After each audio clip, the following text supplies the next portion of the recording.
Mackenzie Johnston with Cattle News Central, bringing you your March 30th cattle industry headlines, brought to you by Ag Risk Advisors. They provide risk management programs to livestock producers all across the West. Whether you are concerned about price or weather risk, Ag Risk Advisors, they are here to help. With current day market fluctuations, you and I both know there is nothing more important than locking in a price floor on your cattle. So if you would like to learn more about an LRP, go ahead and reach out to an advisor today.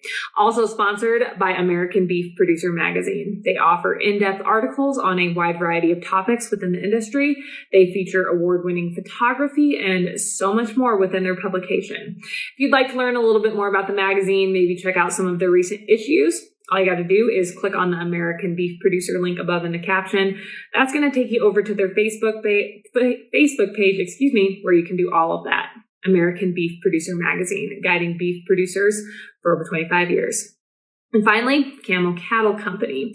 They are a guest consignor of the 18th annual Buy the Beef Bull Sale hosted by JAS Red Angus.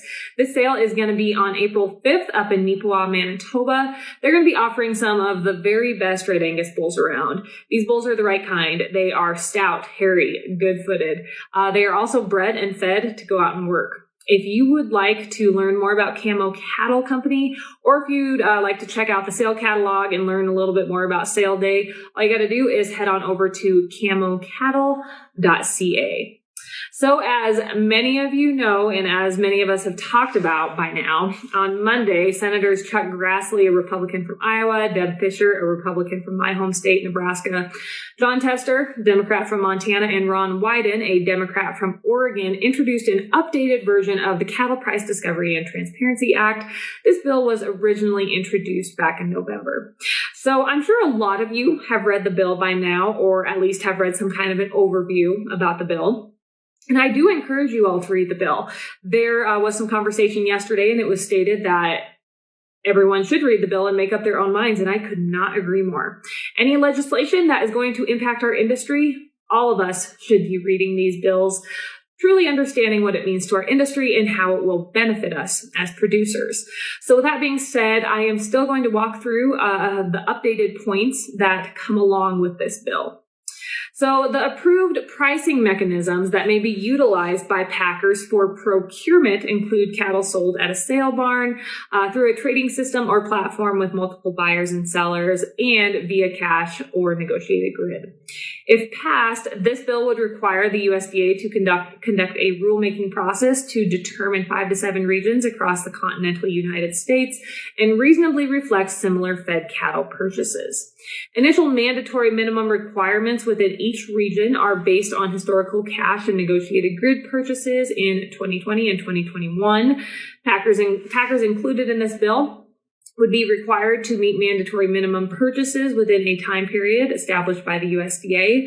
Packers would be required to report the number of cattle scheduled for delivery for each of the next 14 calendar days. Packers would also be required to report cutout yield data. The bill would establish a cattle contract library. Average carcass weight reporting would be expedited. And finally, the bill increases the penalty for mandatory minimum violations to $90,000 per violation. So essentially, this bill, the Cattle Price Discovery and Transparency Act, would require the nation's largest beef packers to procure a percentage of their cattle via negotiated cash trade. This is what we have been asking for years now, and no one is happy about it. There is always something to complain about. Always something to complain about. And I'll talk more about this at the end. I realize this bill is not perfect, but you have to understand that you don't get perfect in this world. At some point, almost everything in life, you have to compromise. Almost everything, if you're going to get everywhere and get anywhere. And I know a lot of people are going to hate me for saying that, but it's not just with legislation. I think in life in general, you have to compromise. You don't get the whole cake. You get a slice, and you hope that it has some benefit towards what you're doing. So, of course, everyone weighed in on this bill now that it has been introduced. And Brownfield Ag News reported on NCBA's stance on it, and you guessed it, they cannot support it because it includes government mandates on the methods that cattle producers choose to market their cattle. According to Tanner Beimer, Tanner Beimer, Senior Director of Government Affairs with NCBA, NCBA's members have been very clear about the fact that they strongly oppose the mandates such as those included in this bill.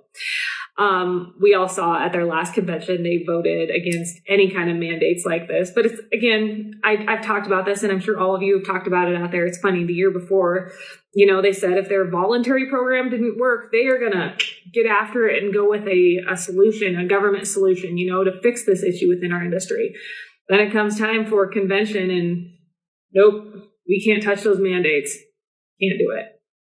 Really walked back on their word, but I would expect nothing less from NCBA. So instead, the nation's largest cattle organization will stay focused on improving opportunities for producers across the board. Beimer says NCBA will continue to work towards increasing processing capacity and getting some additional reporting through the LMR system.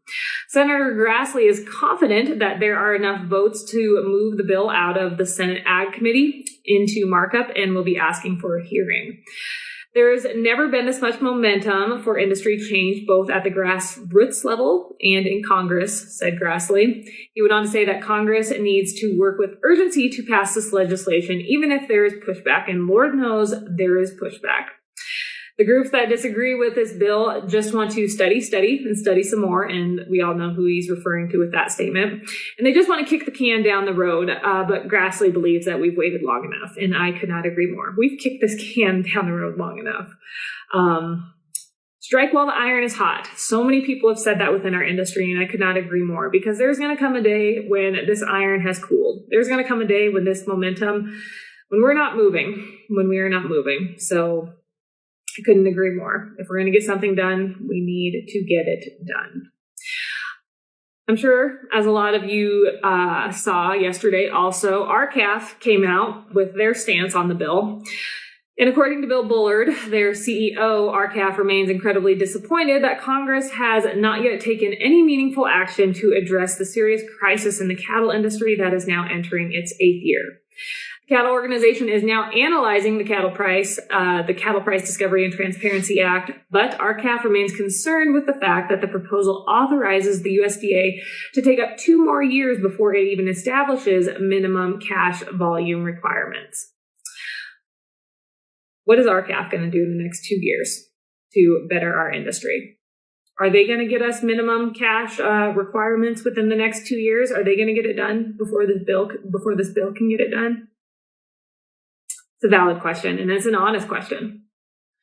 Furthermore, Bullard believes that the minimum requirements that would be set through this bill would be at the same inappropriate levels that they've been at over the past 2 years. RCALF had high hopes of Congress providing a measured response to this serious crisis in the cattle industry, but obviously they are incredibly disappointed.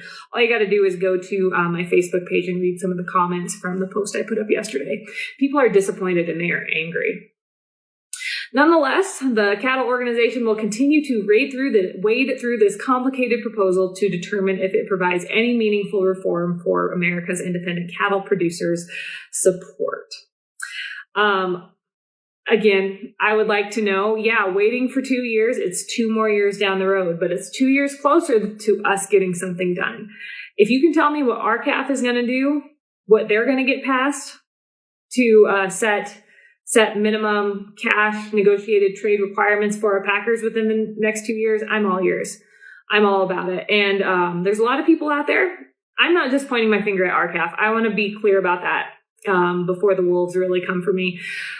Some of the most passionate people out there, and we agree on a lot of things. There's no doubt about it. We do disagree on this, but that is no reason to drive a wedge in between us by any means. But there's a lot of people out there that are still pushing for 50-14, and somehow MCOOL got brought into the conversation in recent days. And I would love to see 50-14 and MCOOL passed. I think it would be great for our industry. And you know what? Here's a thought. Let's get this legislation passed and continue to fight for those two things. Because where's 50-14 and MCOOL with their timeline of getting passed? I'd like to know that. I'd like to know that. Is anyone talking about getting it out of the Senate Ag Committee hearing, like Grassley is talking about getting this legislation out of that committee?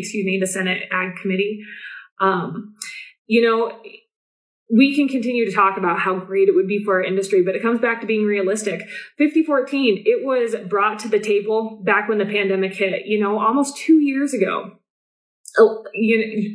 Almost exactly 2 years ago.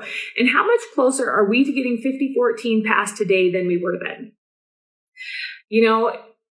People are going to hate me for saying this, but you have to be realistic. And yes, this bill, it is not perfect, but like I said, and like so many other people have said, you get it passed and you continue to work for more. It's just like anything in life. I'll take myself for an example. I have never I'm always wanting to move up more in my life, whether it be my personal life, my career, and everyone out there is doing it. It applies same to our industry. You get something and you continue to move on.